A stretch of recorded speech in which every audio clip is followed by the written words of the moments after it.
Good morning, or good afternoon, or good evening, whenever you get a chance to watch this. I just wanted to talk a little bit about investment. Invest in yourself. Sometimes we take for granted skills and our natural talent that we don't stop to make an investment. That means like moving to the next phase of self-awareness. And I'm specifically talking about artists. I'm talking about musicians, singers that fall into that vein. So what I mean by that is investing in understanding what you do and what your instrument is and how it works. Being able to expand on the knowledge that you have on the things that you are using. For example, as a drummer, there's a lot of things that they work in different parts in order to get certain sounds out. And so we have to learn how to tune, restring our drums with the strainers, changing out the heads,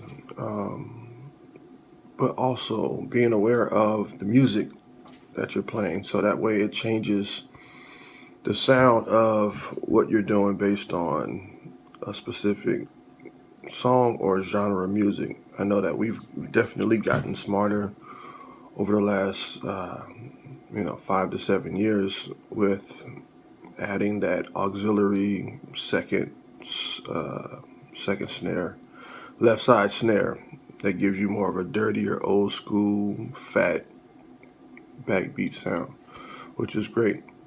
So also with the cymbals that you use as well, it also brings different colors and different contexts to certain songs and music.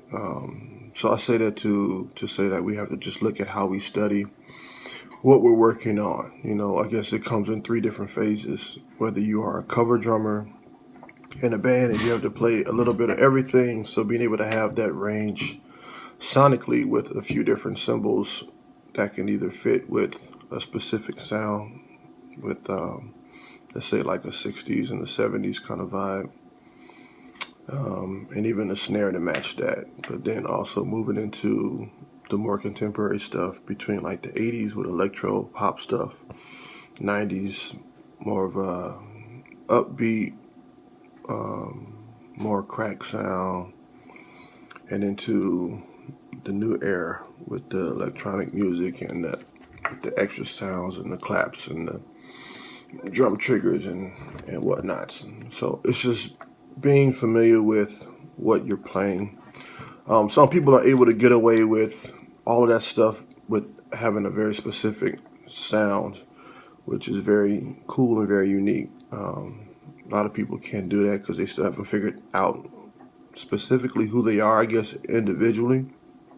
We talk about skills because there's a lot of great musicians that play very, very well, very skillfully, but not many people necessarily have an individual style. Either it's like a sound, like a very specific sound or a specific rig that they use that you can tell right away who certain musicians are, or you can tell by a certain setup that they have. Like with drummers, especially with drummers, you walk in and you can look at a drum set and you can tell who's playing that night based on just the kit and the setup alone.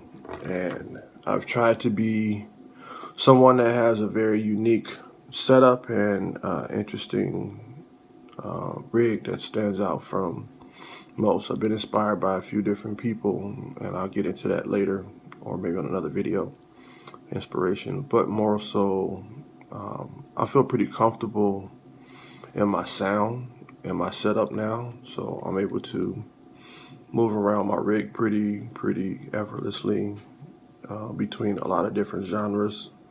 And for a long time I was anti-electronics just because it just seemed like it was just an extra hassle and a lot of extra stuff to have to deal with. So I've always tried to find acoustic ways to convey certain sounds that I was looking for, as far as like a clap sound, as far as like even just like the special effects or like certain stacks with the cymbals, how I tune my floor tom. Shout out Big Fat Snare Drum for their very, very great, cool invention. So that's changed the game a lot too. I've been pretty grateful and thankful for that. But more recently though, I have been getting into the electronics. My SPD-1, the electro drum machine is super dope and it's super flexible and versatile for what I do between kind of all genres, because I think about some of the old school stuff. They have a lot of different like sound effects and certain effect sounds and percussion sounds, and I can switch over quickly to another sound to give me a fat hand clap, or my favorite, which is the snaps. And I love that you can change the pitch and the tone in order to find like a good balance with the band, with the mix of the stage and whatnot. So, but ultimately,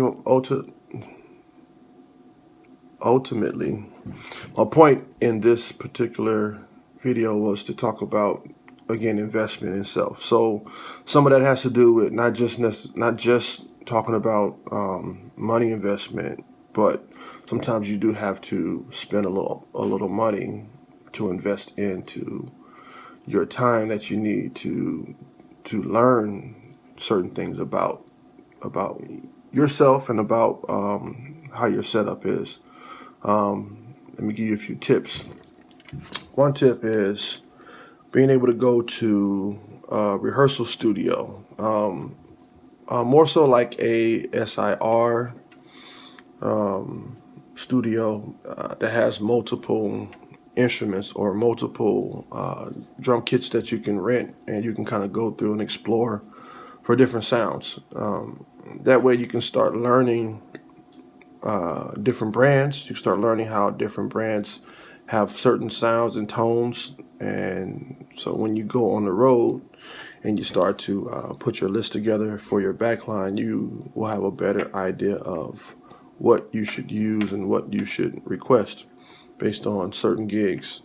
So yeah, again, it costs a little money to go and rent a studio, but again, that it's bettering you and it's allowing you to become a better musician and a better artist. You are an artist, so it allows you to grow in that sense. So what I'm thinking is you have to not buy maybe a pair of shoes 1 month and take that $150, that $200 and invest it back into your craft.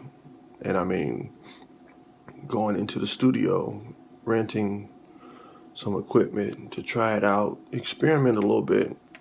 That also goes with mics, also experimenting with miking. Go to the studio and rent an in-ear system and practice with an in-ear system, learning how to play with a click, learning how to play over a track. Sometimes you don't necessarily have click, but maybe you just have a backing track or a percussion track underneath you, and learning how to get comfortable with the mix in your ears. It takes time, and I'm also speaking from my own experience that I was a late bloomer in that as well. I practiced for years in my garage when I was younger with just my speakers. I had 2 speaker setups from left to right, kind of like a big stereo setup, and I just had a tape recorder or a CD player, and I just played it, and I just played with the track, like played over the song. But yeah, but later I got comfortable with playing with a click or playing with a backing track to learn how to just sit in a pocket, and again, depending on what artist that you're working with, you just have to learn how to be flexible to move around and do certain things sonically and musically.